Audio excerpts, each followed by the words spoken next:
Student, welcome to my channel CBSE Mathematics ATM.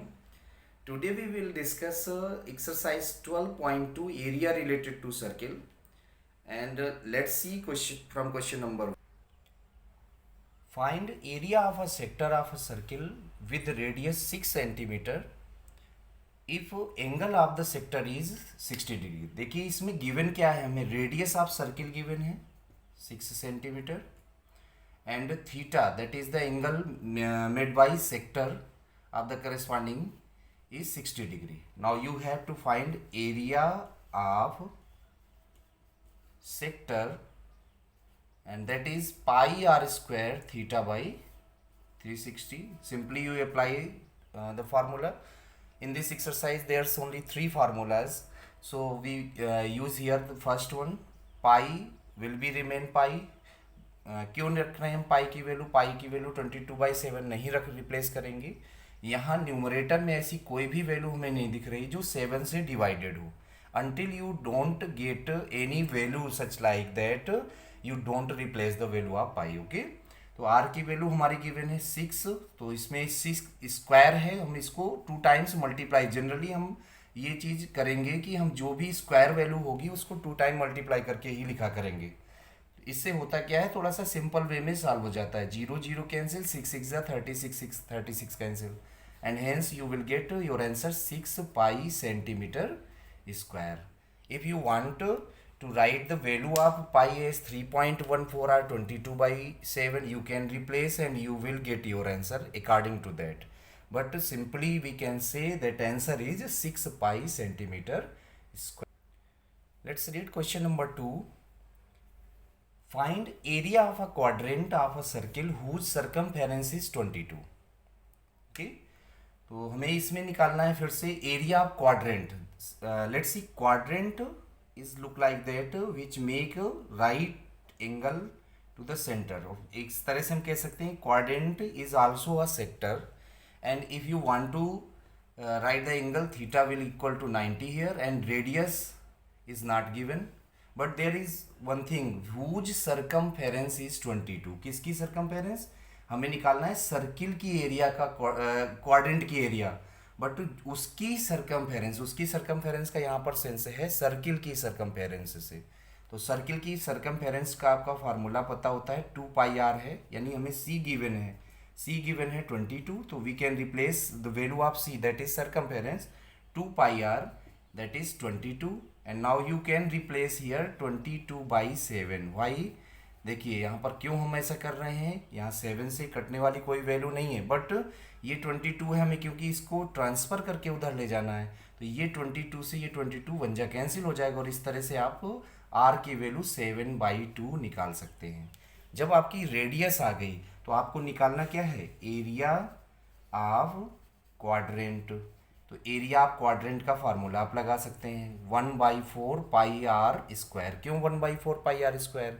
आप देख सकते हो क्वाड्रेंट जो होता है सर्किल का 1/4 रीजन होता है. अगर आप चाहें तो पाई आर स्क्वायर थीटा बाई 360 इसकी जगह रिप्लेस कर सकते हैं. तो यहाँ पर जब थीटा 90 और 360 को नीचे रखेंगे तो 90 से 360 4 जा डिवाइड होगा, यानी सिंपली हमारा यही फार्मूला आ जाएगा. तो अब देखिए इसकी वैल्यू रिप्लेस करेंगे 1/4 पाई की वैल्यू अब हम 22/7 लिख सकते हैं. क्यों लिख सकते हैं? क्योंकि r 7/2 है, यानी 7/2 इंटू 7/2. हम स्क्वायर कभी भी नहीं लिखेंगे, जनरली हम यही लिखेंगे. तो देख सकते हो ये 7 से 7 कैंसिल हो गया, 1 2 से ये कैंसिल हो गया 11. तो हमारे पास जो आंसर आ गया वो आ गया 77. ऊपर से 11 7 जा 77, नीचे से 4 2 जा 8, इतने सेंटीमीटर स्क्वायर, और that is the answer of the question. Okay, pause the video to note it down. Let's see the next one. Let's see question number 3. The length of the minute hand of a clock is 14 centimeter and find the area swept by the minute hand in 5 minutes. तो देखिए एक clock है जिसकी minute hand आपको generally पता होगा centre से लगभग सर्कमफेरेंस तक की डिस्टेंस होती है. ये आपको गिवन है 14 सेंटीमीटर. अब ये मिनट हैंड 5 मिनट चलती है, तो आपको पता है 5 मिनट कब चलेगी? जैसे ये 12 में है तो ये 1 पे आ जाएगी. तो इससे जो ये एंगल बनेगा, हमें अगर एंगल पता चल जाए तो ये सिंपली हमारा एक सेक्टर ही बन रहा है. और हम इस सेक्टर का एरिया निकाल लेंगे। तो हम कंसीडर करते हैं कि 1 मिनट में एंगल कितना बनता है। तो आप देखिए ये है पूरा 360 डिग्री का सर्किल। इस 360 डिग्री के सर्किल में से आपके यहाँ पर जो मिनट होते हैं क्लॉक में वो होते हैं 60। तो 60 को अगर हम डिवाइड कर दें तो 1 मिनट की वैल्यू आ जाएगी कि 1 मिनट में कितने डिग्री का एंगल बनता है। तो 1 मिनट जो होता है वो 6 डिग्री एंगल बनाता है। और क्वेश्चन में हमारा यहाँ पर है 5 मिनट। तो 5 मिनट में कितने हो जाएंगे, 6 5 जा 30 डिग्री, यानी थीटा हमें यहाँ से मिल गया। आर ये है आपकी रेडियस का काम ये करेगी जो मिनट हैंड की लेंथ है। अब आपको निकालना क्या है, area swept by the minute hand. तो आप लैंग्वेज में वही लिख सकते हैं, हम आपको सीधे एरिया लिख के बता दे रहे हैं। आप लिखेंगे area swept by the minute hand, okay, and that will be the area of sector pi R square theta by 360, okay. अब पाई की वैल्यू आप फिर से समझ सकते हो, रखें कि नहीं रखें। पाई की वैल्यू तो तभी रखते हैं ना जब कोई वैल्यू हमें ऐसी मिलती है जो 7 से डिवाइडेड हो। यहाँ आर की वैल्यू 14 है 7 से डिवाइड, तो हम पाई की वैल्यू रख सकते हैं। तो देख सकते हो यहाँ पर 22/7, ऐसे जैसे हम लिख रहे हैं ऐसे आप कंप्लीट करेंगे। 14 × 14, ओके, और थीटा हमारा हो गया 30, तो इंटू 30, ये हम यहाँ पर इंटू का साइन लगा करके 30 और लिख दे रहे हैं, और अपान में 360। तो देख सकते हो ये 0 0 कैंसिल, 3 से ये 12 जा कैंसिल, और ये 7 से 2 जा कैंसिल, 2 से ये 6 जा कैंसिल, 3 11। अब देख सकते हो ये जो बचा ये 14 1 जा 14, 14 1 जा 14, 115, 154/3 सेंटीमीटर स्क्वायर। आप चाहें तो आंसर इसका पॉइंटेड भी दे सकते हैं, अदरवाइज आप यही सेम आंसर लिख सकते हैं इसके लिए, okay. Let's note down. Let's see question number 4. A chord of a circle of radius 10 centimeter subtends a right angle at the center. Find the area corresponding minor segment and second major sector. पाई की value 3.14 यहाँ पर use करने के लिए कहा है। आप चाहें तो यूज करें या फिर जैसी नीड होगी हम अभी देखेंगे क्वेश्चन सॉल्व करने में। तो देखिए सबसे पहले चीज़ जो रेडियस दी है आप वो उसको नोट कर लीजिए कि रेडियस हमारी 10 सेंटीमीटर है। भाई हमारे ये जितने भी फार्मूले हैं इसमें हमें नीड होती है रेडियस की और एंगल की। तो यहाँ पर एंगल हमें बता रखा है राइट एंगल, तो थीटा हो गया 90। अब इस राइट एंगल के लिए माइनर सेगमेंट का पहला जो पार्ट है एरिया हमें निकालना है माइनर सेगमेंट। माइनर वर्ड जब भी यूज होगा तो एंगल लेस देन 180 आएगा, तो एरिया माइनर सेगमेंट। अब देखो यहाँ पर हम सेगमेंट का फार्मूला यूज करेंगे, और आपको पता है सेगमेंट का formula r² pi theta by 360 हम लोगों ने डिस्कस किया था, डेरिवेट की बल्कि किया था हमने, pi theta by 360 sine theta by 2। इसका डेरिवेशन आपको हमारे इंट्रोडक्शन वीडियो में मिल जाएगा, आप वहाँ से आप देख सकते हैं। तो देखिए r की वैल्यू 10, अब यहाँ पर भी स्क्वायर है तो हम 10 × 10 पाई, अभी हम चलिए रख देते हैं। अच्छा इसकी वैल्यू पाई की वैल्यू 22/7, थीटा की वैल्यू 90 और 360 ऑलरेडी अपान में है तो इनटू बिल्कुल एज इट इज़ आपको लिखना है 360, और माइनस साइन 90/2। आपको फर्दर आपको इस जो टर्म फर्स्ट के सिलेबस में आपको एंगल यहाँ प्रिस्क्राइब किए गए हैं वो 90 डिग्री और 60 डिग्री इस चैप्टर में सेगमेंट के लिए एंगल प्रिस्क्राइब्ड हैं। तो ऐसी सिचुएशन में आपको केवल 60 और 90 के क्वेश्चन ही एग्जाम में मिलने हैं। तो फिलहाल मल्टीपल चॉइस है तो आप सॉल्यूशन का क्राइटेरिया समझ लीजिए, फिर आप इसकी वैल्यू भी लर्न कर सकते हैं कि 90 के लिए pi theta by 360 minus sine theta by 2/7 होता है। कैसे होता है अभी हम दिखाते हैं। यहाँ पर देखिए ये 0 कट गया, 9 4 जा ये कट गया, 2 से ये 11 जा कट गया। इसी तरह साइन 90 की वैल्यू आपको पता है 1 होती है। तो ये हमारे पास 10 10 जा 100। सिंपल है तो आप मल्टीप्लाई कर लीजिए, अदरवाइज कोई ज़रूरत नहीं है आपको ये करने की। अब यहाँ से देखिए ऊपर से बच्चा 11, नीचे हो गए 14, और यहाँ ये 1/2। अगर आप इसका एलसीएम लेंगे तो 14 एलसीएम आएगा। ये 2 7 जा यहाँ 7 हो जाएंगे, तो 7 11 से लेस हो गए, बचेंगे 4/14, यानी 100 × 4/14। और 4 और 14 को आप कट कर सकते हो, तो ये 2/7 एज लास्ट इसकी वैल्यू 90 डिग्री की वैल्यू आ जाएगी किसकी, पूरी इस pi theta by 360 minus sine theta by 2। ये आप फर्दर कभी भी इस क्वेश्चन में ये यूज करना हो, pi theta by 360 minus sine theta by 2 यानी थीटा 90 यूज करना हो, तो इसकी एग्जैक्ट वैल्यू आप यहाँ से लर्न कर लें, 2/7 आती है। बस मल्टीप्लाई करिए और आंसर आप लिख दीजिए। तो मल्टीप्लाई हो गया 200/7। देखिए हमने यहाँ पाई की वैल्यू 3.14 नहीं रखी जो कि क्वेश्चन में दी थी, हमने अपनी वैल्यू अपनी सुविधा के अनुसार रख ली है। तो ये हमारा इतने सेंटीमीटर स्क्वायर, कोई इसको रॉन्ग नहीं करेगा, आप इसको डिवाइड करेंगे सेम आंसर आपको मिल जाएगा। तो ये तो हमारा था फर्स्ट पार्ट, इसको आप नोट कर लें। अब इसके बाद हम बता रहे हैं आपको मेजर सेक्टर की बात करते हैं, एरिया ऑफ मेजर सेक्टर, इसको रब कर देते हैं। देखिए area of second part major sector. Major sector, major का मतलब है जो एंगल बड़ा हो, क्योंकि ये एंगल आपको राइट एंगल दिया है तो ये करस्पॉन्डिंग थीटा की वैल्यू 90 है। बट जब हम मेजर की बात करें तो मेजर हमारा इससे 360 में से 90 माइनस करके आ जाएगा। तो इस मेजर सेक्टर के लिए हमारा एक थीटा डैश हम मान लेते हैं एंगल, ये नया एंगल होगा 360 माइनस 90 करके, तो ये लेस करके आपका 270 आ गया।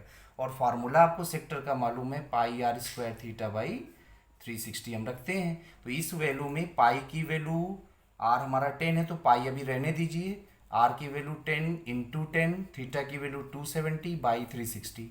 तो देखिए इसमें ये 90 से 3 जा होता है, 90 से ये 4 जा होता है, 2 2 जा 2 5 जा 2 5 जा, ऐसे करके आप कैंसिल कर दोगे, 2 2 जा 2 5 जा 2 5 जा, ठीक है। तो 5 5 जा 25 से 3 जा 25 3 जा 75 पाई, आप रखना चाहें तो 75 इंटू 3.14 सेंटीमीटर स्क्वायर, इसको आप मल्टीप्लाई कर लें, इस तरह से आपको इसका आंसर मिल जाएगा। ठीक है, note down it. Question number 5 में है सर्किल ऑफ रेडियस 21 सेंटीमीटर, यानी आपको गिवन है रेडियस 21 सेंटीमीटर। हम क्वेश्चन पढ़ दे रहे हैं, आप उससे नोट कर लें। तो रेडियस आपका 21 सेंटीमीटर हो गया। An arc sustain an angle theta है हमारा, सस्टेन एन एंगल 60 डिग्री, तो थीटा की वैल्यू भी हमें दे दी गई है 60 डिग्री। अब इसमें हमारे कई सारी चीज़ें पूछी, जैसे फर्स्ट पार्ट पूछा है लेंथ ऑफ आर्क, पहला पार्ट है हमारा लेंथ ऑफ आर्क। आपको हमने फार्मूला सीधे सबके बताए हैं, ये एल से डिनोट करते हैं, तो एल की वैल्यू होती है पाई आर थीटा बाई 180। यहाँ पर आप पाई की वैल्यू 22/7 रख सकते हो, क्यों रख सकते हो, आर 21 है, 7 से डिवाइडेड, बस हमारा यही कॉन्सेप्ट हर जगह काम करना है। 6 3 जा 7 3 जा और 3 से ये 3 कैंसिल हो गए, तो हमारा ये आंसर हो गया 22 सेंटीमीटर। ठीक है, इसी तरह से जो सेकेंड पार्ट है फिर पूछा है कि area of sector form by the arc, इसी आर्क से एरिया ऑफ सेक्टर बताइए। तो आपको फार्मूला पता है एरिया ऑफ सेक्टर का, पाई आर स्क्वायर थीटा बाई 360 आप रिप्लेस कर सकते हो। बट अगर इन केस अगर एल गिवन हो तो हम आपका दूसरा फार्मूला भी यूज कर सकते हैं, हाफ एल आर का। तो इसमें से हाफ एल अभी आपने निकाला 22 और आर की वैल्यू है यहाँ पर 21, इसको आप डिवाइड कर दीजिए, 11 जा 11 1 जा 11, 11 2 जा 22 1 23, ये आपका इतने सेंटीमीटर स्क्वायर सेकेंड आंसर हो जाएगा। इसके बाद में थर्ड पार्ट इसी में पूछा है area of segment form by the corresponding card, इसी कार्ड से जो एरिया ऑफ करस्पॉन्डिंग सेगमेंट है, तो एरिया ऑफ सेगमेंट का जो फार्मूला लगाओगे एरिया ऑफ, देखिए एक चीज़ ऐसे भी समझ लीजिए, हम इसको शॉर्ट में इस तरह से भी लिख सकते हैं, भाई सेगमेंट का साइन ये होता है तो सफिक्स में हम बना देते हैं इसको एरिया ऑफ सेगमेंट। ठीक है, विदाउट बहुत ज़्यादा लैंग्वेज यूज करने से हमें ये मिल जाएगा, क्योंकि अब हमें लैंग्वेज का मतलब ही नहीं रह गया, मल्टीपल चॉइस में फोकस करना है, तो हम ये शॉर्ट ट्रिक्स अपनाएंगे। इसका फार्मूला फिर से R square pi theta by 360 minus sine theta by 2, आप जितनी बार फार्मूला लिखेंगे फार्मूला लर्न हो जाएगा। अब देखो ये थीटा अगेन फिर 60 डिग्री है, तो अब 60 डिग्री के लिए आपको ये सीखना पड़ेगा। इसको हम ये पार्ट रब कर देते हैं, यहाँ पर आपको करके दिखाते हैं। ठीक है, तो देखिए थीटा जब 60 होगा तो आर की वैल्यू तो 21 इंटू 21, आप चाहें तो मल्टीप्लाई कर लें, पाई की वैल्यू 22/7, थीटा हो गया 60 360, यही दो एंगल आपको लर्न करने हैं। तो हम चाहते हैं कि आप 60 डिग्री के लिए भी इसकी वैल्यू लर्न कर लें। और साइन 60 का फार्मूला वैल्यू होती है √3/2, √3/2, और ये 2 ऑलरेडी पहले से है, तो 2 2 जा ये मिलके हो जाएगा 4। समझ में आ रहा होगा। साइन 60 की वैल्यू जब आप रिप्लेस करोगे √3/2, और 2 ये पहले से डिनोमिनेटर में है तो 2 2 जा मिलके हो गए 4, तो ये हम इस तरह से लिख सकते हैं। तो देखिए इसमें ये 6 जा कट गया, ये 2 3 जा और 2 11 जा, तो हमारे पास 21 इंटू 21 और ब्रैकेट में यहाँ से बचे 11/7 3 जा 21, ये कटेंगे अब है नहीं कोई। अब √3 की वैल्यू अब आप रख सकते हो 1.73, 2 भी लिख लीजिए या रहने दीजिए, रख दीजिए /4, ठीक है। इसको अब रख करेंगे तो देखिए अब क्या आ गई हमारे पास वैल्यू, हमारे पास ये वैल्यू आ गई। इसको और सॉल्व कर लीजिए तो 21 इंटू 21, अब इसका एलसीएम आया 84, 84 इसमें डिवाइड करेंगे तो 4 जा जाएगा, 4 11 जा 44, माइनस ये 21 जाएगा तो 21 का इसमें मल्टीप्लाई, 21 2 जा 42, कैरी 4, 21 3 जा 63 और 4 67, कैरी 6 6 21 7 जा 147, 147 और 6 153, 15 कैरी, 21 1 जा 21 और 15 36, तो ये आ गया आपका न्यूमरेटर में। अभी हम इसको कट नहीं करेंगे, हम आपको ये वैल्यू दिखाना चाहते हैं कि ये वैल्यू देखो क्या आएगी। तो इससे ये वैल्यू आ गई 21 इंटू 21 इंटू, अब इसको सब्ट्रैक्ट करिए, 10 में से 2 गए 8, 9 में से 7 गए 2, 9 में से 3 गए 6, पॉइंट लगा दीजिए, यहाँ पर बने 13, 13 में से 6 गए 7, ठीक है, 7 6 13, बस यही आ जाएगा। तो ये हमारा 7.628, ध्यान दीजिए 7.628/84, अगर आप लर्न कर पाओ तो ये हमारी 60 के लिए πθ/360 माइनस साइन θ/2 की वैल्यू होगी। ये हमें बड़ी काम में आएंगी अगर ये वैल्यू लर्न होगी ना, तो हम मल्टीपल चॉइस बहुत तेज़ी से, ये हमें कुछ करने की ज़रूरत नहीं पड़ेगी, हम सीधे लिखेंगे 21 इंटू 21 इंटू ये, यानी ये स्टेप में हम डायरेक्ट आ जाएंगे। अब इसको सॉल्व कर दीजिए, 21 से ये 4 जा, 4 से अगर ये कट जाए तो कट कर दो, 4 से जैसे देखो 4 1 जा 4 बचे 3, 36 बन गए, 4 9 जा 36, 0 4 7 जा, तो ये कट गया। अब इसको आप केवल मल्टीप्लाई करेंगे, जो भी रिजल्ट आएगा वो आपका आंसर हो जाएगा, ठीक है। अब बाकी के क्वेश्चन अगले वीडियो में हम देंगे।